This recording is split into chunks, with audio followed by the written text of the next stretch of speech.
So is there any difference from turning 80 to turning 90? Yes, very definitely.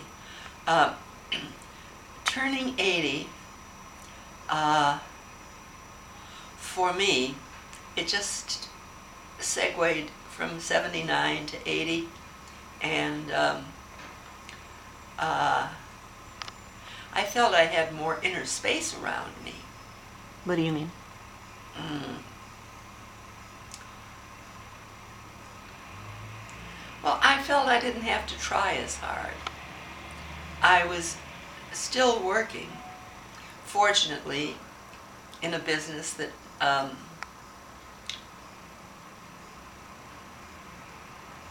to quote General MacArthur, soldiers never die, they just fade away, and I would say the same thing goes for an art dealer. So that I was still doing some work at 80, but not as much, and I didn't have to do as much. And that's when I began to write the essays. And so it just, as I said, it segued right from 79 into 80. And I didn't begin to feel my age at all until I hit about 83. And then I'd get an aching pain here and found out I got too many times during the night to go to the bathroom. Uh, uh, I was tired late in the afternoon and I napped. And sometimes I just went to bed at 8:30. That was how it just sort of, it was kind of a slow process. And I must say,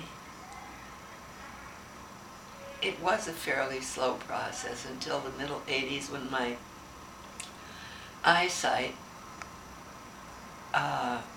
till the middle 80s, when my eyesight diminished quite strongly, definitely. I can't think of a good word. I'd had glaucoma for many, many years.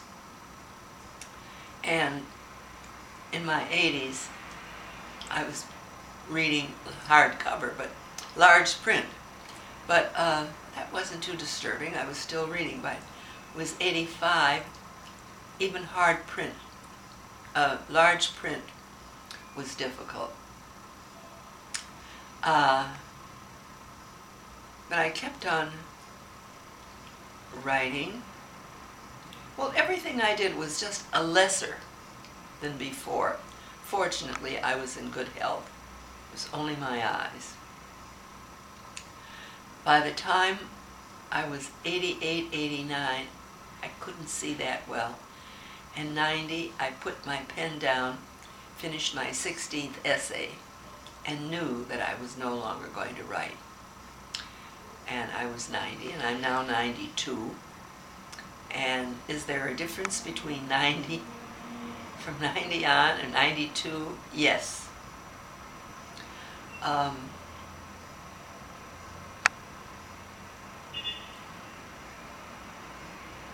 The difference is I'm physically more fragile, afraid of falling, not always steady on my feet, mostly due to my very diminished eyesight, since I can no longer read. But fortunately, there's Audible Kindle and CDs from the New York Library.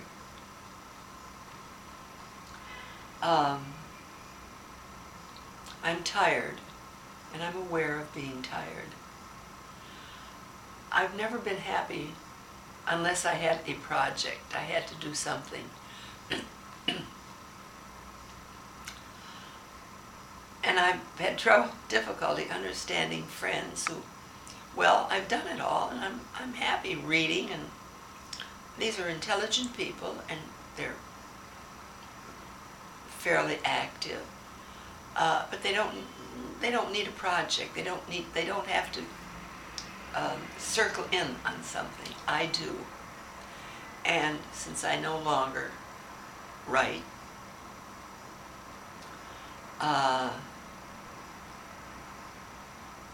I've been doing a bit of volunteer work here and there, which I find somewhat satisfying.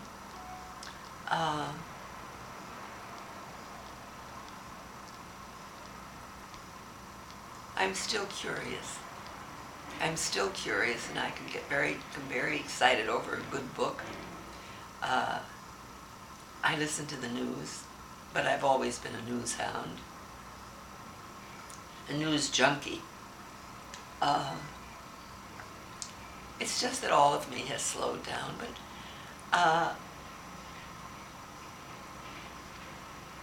as I said before, I'm quite well, I'm no longer an octogenarian. I don't know what the word is for me in my 90s.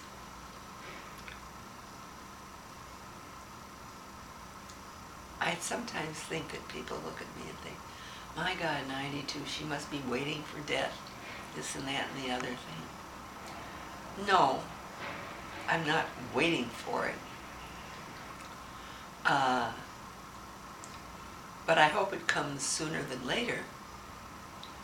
And that's not even pessimism. It's just that I'm tired. It's been a full life with all the tragedies and many of the pleasures and joys that go with it. And so I'm ready, at least I think I am, whenever.